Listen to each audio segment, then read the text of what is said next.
Assalamualaikum warahmatullahi wabarakatuh. Kali ini aku akan membagikan tutorial bagaimana cara untuk memasukkan atau mengupload di Simka sertifikat-sertifikat yang udah kita dapatkan dari SKP Patelki untuk memperpanjang STR online ATLM atau analis kesehatan. Nah, pertama-tama kita buka dulu situs Simka Patelki versi 2. Nah, yang ini ya. Kemudian kalau misalnya kita udah punya akun, kita tinggal login. Di sini kita masukkan dulu user ID yang telah dikirimkan via email beserta password. Bentar aku masukkan dulu. Nah, ini aku udah masukkan user ID aku beserta password. User ID itu biasanya diisi dengan nomor anggota Patelki kita, kemudian password, terus tinggal di login seperti ini. Kemudian kita akan masuk ke dalam akun kita di Simka seperti ini. Nah, pastikan data yang keluar adalah data punya kita. Kemudian untuk masa STR yang akan berakhir biasanya akan tampil di bagian atas sini. Nah, ini punya aku kemarin tanggal 5 bulan 3 sesuai bulan lahir aku. Kemudian untuk melakukan perpanjangan kita akan masuk ke dalam P2KB. Jadi aku langsung aja ke sini. Untuk pembayaran iuran pastikan udah dibayar ya. Kita pilih yang P2KB. Di sini ada beberapa pilihan untuk mengupload sertifikat ber-SKP yang udah kita kumpulkan. Kita akan pilih di borang pengisian. Pastikan untuk data permohonan melakukan P2KB-nya udah diisi ya. Nah, aku langsung aja ke tahap pengisian. Pilih borang pengisian, kemudian akan muncul seperti ini. Maaf ya, aku pakai handphone. Soalnya kemarin aku juga melakukan perpanjangan via handphone. Ini agak ada garis-garis sedikit ya. Di sini ada beberapa pilihan nama kegiatan. Nah, biasanya yang sering diisi itu adalah pertama kegiatan teknis, pelayanan keprofesian. Itu adalah SKP yang kita dapatkan dari ruangan tempat kita bekerja di laboratorium. Kemudian ada nomor 3, yang tadi nomor 2 ya. Nah, ini nomor 3 mengikuti kegiatan e-learning. Itu semacam kegiatan online seperti seperti webinar, seminar online begitu ya. Nah, kemudian berikutnya ada penilaian kegiatan peningkatan keterampilan profesional seperti workshop, latihan, magang di nomor 5, itu juga masuk ya. Nah, kemudian ada seminar-seminar yang biasanya kita ikuti itu akan masuk di nomor mana nih ya? Ini di nomor 6. Nah, kemudian bisa juga kalau misalnya kita ada pernah ikut baksos dan lainnya, itu akan masuk ke dalam nomor 9. Nah, aku kemarin juga ada masuk ke nomor 9 karena aku ada ikut bakti sosial dari Patelki. Ada baksos bencana alam gitu pasca banjir kemarin. Nah, kemudian selanjutnya ini aku akan kasih tahu cara untuk mengupload ya.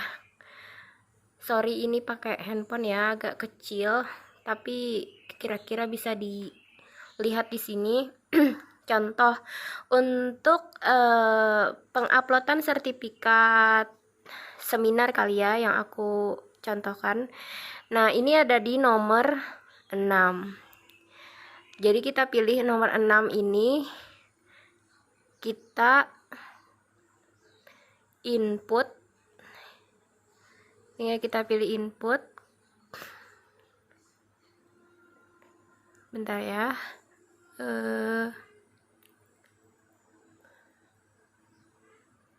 Nah, ini nanti dia akan muncul keluar seperti ini. Aduh, ini ganggu nggak ya? Maaf banget ya, ini ada garis-garisnya seperti ini karena ini double layer handphone. Nah, jadi di sini ada kolom-kolom yang harus diisi seperti ini.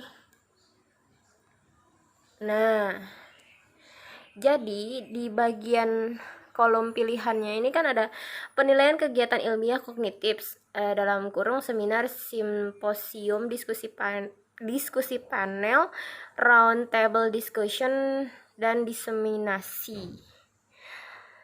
Ini ada yang harus diisi nama acara, tulis nama acaranya apa, biasanya ada di judul sertifikat, terus jumlah JPL. Jumlah JPL itu dilihat dari sini.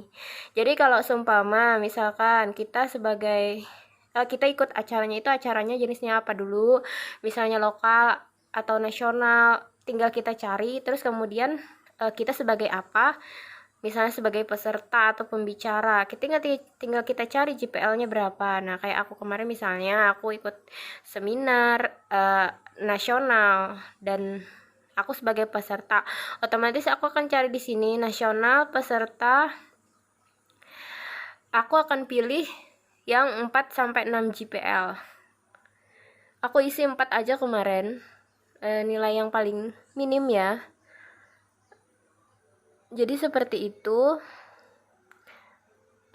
Karena kita melihat SKP dari sertifikat itu sendiri. Misalnya aku pilih yang peserta. Jenis apa namanya? Jenis seminarnya itu seminar nasional, terus peserta. Nah, itu isinya 2 SKP.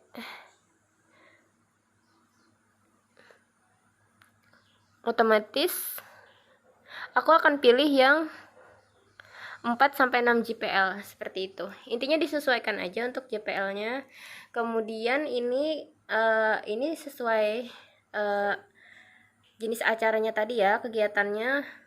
Maksudnya areanya lokal, nasional, atau internasional. Kalau masih di wilayah DPC, berarti itu acaranya lokal. Kalau misalnya udah merambah ke DPW provinsi mana gitu, itu nasional. Masuk ke nasional. Nah, biasanya antara lokal sama nasional saja. Kecuali mungkin kita ada yang mengikuti yang taraf internasional, maka akan pilih yang internasional. Nah, kemudian status dalam kegiatan. Nah, kita sebagai apa? Kalau kita sebagai peserta, kita tinggal pilih peserta. Ini udah otomatis dia ada peserta gitu. Nah, ini ada pilihan. Kalau kita klik, kita sebagai peserta, panitia, moderator, atau pembicara. Kalau aku peserta semua ya. Nah, kemudian tempat kegiatan. Tempat kegiatan ini dilihat di sertifikat yang kita peroleh. Biasanya kan ada tempatnya tuh, misalnya di hotel mana gitu, atau mungkin di wilayah kota mana gitu. Tinggal kita sesuaikan, kita tulis di sini, kita klik, kemudian penyelenggaranya misalnya dari contoh misalnya penyelenggaranya dari DPC mana, atau mungkin dari suatu perusahaan seperti perusahaan alat-alat laboratorium gitu. Pokoknya dibaca aja di sertifikat yang kita peroleh, dan mungkin kita bisa lihat juga di poster di kayak poster-poster biasanya yang ngadakan seminar gitu. Nah, itu diisi aja di sini. Ini yang aku bicarakan tentang seminar ya, ini. Nah, ini dokumen buktinya. Jangan lupa sebelumnya filenya dijadikan dulu file JPEG. Nah, kemudian ukurannya juga harus di bawah 200 KB agar tidak ada kesalahan nanti saat penguploadan ya, agar terbaca juga di sistemnya. Kemudian ini kita isi aja tanggal mulai kegiatannya itu tanggal berapa, kemudian tanggal selesainya tanggal berapa jika kegiatannya 1 hari. Terus ini kalau kegiatannya misalnya selesai dalam 1 hari, ditulis aja tanggal mulai sama tanggal selesainya itu sama. Kemudian kalau udah, tinggal diklik simpan. Nah, jadi kalau udah tersimpan itu, kalau kita udah klik simpan, ini sama ya untuk yang seminar, untuk workshop, untuk e-learning dan baksos dan lain-lain yang udah kita masukkan sesuai nama kegiatan tadi di borang pengisian ini, itu nanti akan dapat kita lihat hasil dari uploadan kita di Bukulog. Saat ini aku deketin aja kali ya. Nah, ini di Bukulog. Kurang jelas ya. Di Bukulog nanti akan keluar seperti ini. Ini kita bisa lihat di sini apa aja yang udah kita upload. Nah, seperti ini. Jadi ini sesuai tahun ya, dia kegiatannya per tahun akan muncul. Nah, ini karena aku kan kemarin perpanjangan dari 2006 periode 2016-2021. Jadi ini sudah ada muncul di sini per tahun dia. Jadi misalnya nih 2016-2017. Ini aku akan muncul seperti ini. Jadi ada masing-masing tipe kegiatan ya. Ada kegiatan tenis, penilaian magang, workshop latihan magang dan seminar. Jadi dia masing-masing akan masuk ke sini. Nah, ini tinggal kita lihat. Ini ada keterangan ranahnya apa, jumlahnya berapa, disetujui berapa. Nanti sebelum disetujui oleh bagian tim verifikator, dia statusnya ini belum ada. Ini masih kosong, disetujuinya ini masih kosong. Nah, nanti seperti ini isinya. Jadi ini kemarin punya aku. Ini kan misalnya aku posting yang pelayanan keprofesian. Nah, nanti di sini kan ada tanggal periksa, tanggal pemeriksaannya siapa, catatannya apa. Kalau seumpama kita ada kesalahan, nanti dia akan koreksi di catatan tim P2KB. Nanti di sana diberi petunjuk apa aja kesalahannya dan apa yang mungkin harus kita perbaiki. Tapi kalau tidak ada kesalahan, dia akan muncul status telah diperiksa. Jika belum diperiksa, maka di sana akan tertulis belum diperiksa. Jadi gitu aja. Jadi kalau kita sudah selesai ngupload semuanya, kita itu harus laporan. Kita harus laporan biar nanti mereka tim verifikatornya itu bisa ngecek gitu. Nah, tapi nggak lama biasanya. Aku kemarin tuh cuman beberapa hari habis aku laporan itu langsung ACC. Tapi aku sempat perbaikan juga sih, karena aku kemarin ada yang nggak boleh pakai tanda koma gitu kalau nggak salah judul seminarnya. Jadi ada catatan gitu dari tim P2KB-nya, dari verifikatornya. Nah, tapi nggak usah bingung, nanti tinggal dipilih edit di sini aja. Kalau seumpama ada kesalahan kan kita bisa ngedit. Nah, ini tinggal diedit, terus disesuaikan aja gitu sama petunjuk dari tim verifikatornya apa yang harus kita lakukan. Kalau udah seperti biasa tinggal klik simpan. Ini filenya ya, ini file yang aku bilang harus JPEG dan di bawah 200 KB itu. Nah, jadi seperti itu petunjuk pengisiannya, gampang banget menurut aku. Kemudian ini akan terlihat ya di sini total SKP-nya. Nah, jadi untuk ini kan aku tampilin satu kegiatan. Jadi untuk untuk semua kegiatan itu dia akan tampil seperti ini. Nah, untuk lebih jelasnya sih menurut aku kita akan lihat di sini. Nanti kalau udah selesai semua, kita bisa lihat di rangkuman penilaian P2KB. Nah, ini punya aku. Pilih STR tercatat periode STR tercatat yang mau diperiksa. Ini punya aku kan karena baru 1 kali pernah melakukan perpanjangan, jadi tinggal pilih yang ini. Nah, di sini kita bisa lihat semua yang udah kita ajukan apakah itu sudah disetujui atau belum. Nah, ini kemarin yang centang-centang ini belum ya, belum aku isi. Ini pengajuan aku. Jadi apa yang mau kita ajukan kita centang di sini. Karena aku ini udah 5 tahun, ini udah full, aku ngajukan 29 SKP. Jadi aku tinggal isi centang-centangnya ini, tinggal klik-klik aja. Kemudian tinggal kita simpan. Terus ini kan ada catatan di sini. Kalian baca ini. Anggota mengajukan kegiatan setiap tahunnya untuk dievaluasi oleh Komisi P2KB. Kemudian Komisi P2KB akan melakukan evaluasi terhadap kegiatan P2KB per tahun yang telah diajukan.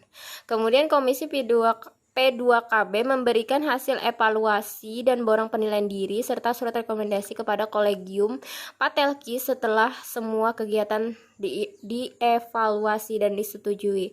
Nah, kemarin setelah aku melakukan centang ini semua terus aku simpan, besok harinya aku langsung mendapatkan surat rekomendasi dari DPP. Nah, jadi ini kan hasil evaluasi, kemudian kita bisa ngecek surat rekomendasi itu di sini. Nah, kemarin itu kan waktu aku belum ngajukan itu di sini nggak ada yang namanya download surat rekomendasi ya. Kemudian ini yang udah dia akan muncul seperti ini. Surat rekomendasi kepada Kolegium Patelki berdasarkan penilaian atas dokumen program P2KB dengan identitas pribadi sebagai berikut. Nih nama kita, nomor anggota kita, maka yang ini hasilnya ya, maka yang bersangkutan dinyatakan berhak mendapatkan surat rekomendasi kepada Kolegium Patelki. Untuk kepentingan lebih lanjut yang bersangkutan dapat melakukan download maksudnya STR ini ya kepada Kolegium Patelki. Oh, bukan. Maksudnya melakukan download SR itu adalah surat rekomendasi Kolegium Patelki pada link berikut. Nah, jadi aku tinggal klik di sini download. Nah, ini dia akan muncul ya di sini, tinggal kita unduh seperti ini. Ini aku contohkan aja ya unduhnya. Aduh, ini aku buka.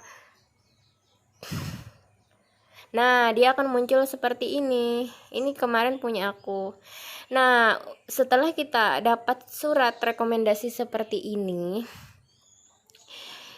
tuh kita nggak bermain di SIM Patelki lagi, kita akan masuk ke KTKI. Jadi untuk KTKI aku lanjut ya. Ini aku keluar dulu.